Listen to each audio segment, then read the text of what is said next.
Today's Mystic Snapshot concerns the episode where Jesus is lost for 3 days while he was disputing in the temple. At least Mary thought he was lost, didn't know where he was, thought he was with some people in the caravan.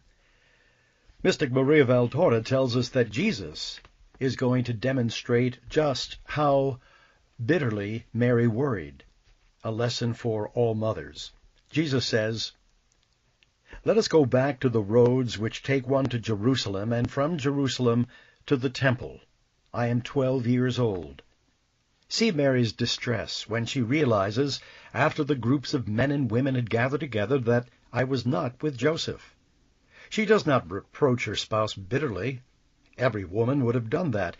You do so for much less, forgetting that man is still the head of the family. But the pain that appears on Mary's face pierces Joseph's heart more than any bitter reproach. Mary does not give vent to dramatic outbursts. You do so for much less, because you love to be noticed and pitied. But her repressed sorrow is so obvious. She starts trembling. Her face turns pale. Her eyes are wide open, and thus she arouses pity more than any outburst of tears and cries. She is no longer tired or hungry, and yet the journey was a long one, and she has not taken any food for so many hours. But she leaves everything, the bed she was preparing and the food which was ready to be handed out, and she goes back. It is night. It is dark. It does not matter. Every step takes her back to Jerusalem. She stops the caravans and pilgrims and questions them. Joseph follows her and helps her. A long day's walk back to Jerusalem, and then the feverish search in town. Where can her Jesus be?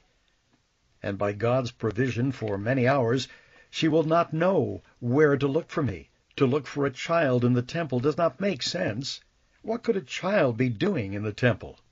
At most, if he had got lost in town and his little steps had brought him back there, he would have cried for his mother, and thus would have attracted the attention of people and of the priests, who would have taken the necessary steps to find the parents by means of announcements left at the gates. But there was no announcement. No one in town knew anything of his child. Then, after 3 days, Mary, exhausted, enters the temple, walks along the yards and the halls. Nothing. She runs, the poor mother. Wherever she hears the voice of a child, even the bleating of the lamb gives her the impression that she hears her son weeping and looking for her. But Jesus is not weeping. He is teaching. All of a sudden, from behind the barrier of a large group of people, she hears his voice saying, "These stones will vibrate." She tries to make her way through the crowd and succeeds after much effort. There is her son, standing in the midst of the doctors, with his arms stretched out. Mary is the prudent virgin, but this time anxiety overcomes prudence. It is a hurricane that demolishes everything.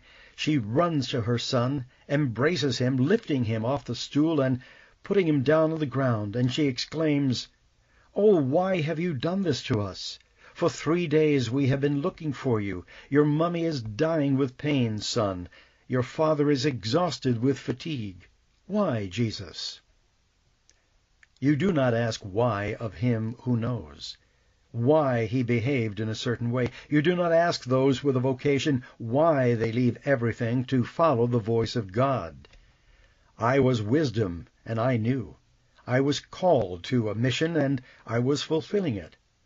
Above the earthly father and mother, there is God, the divine Father.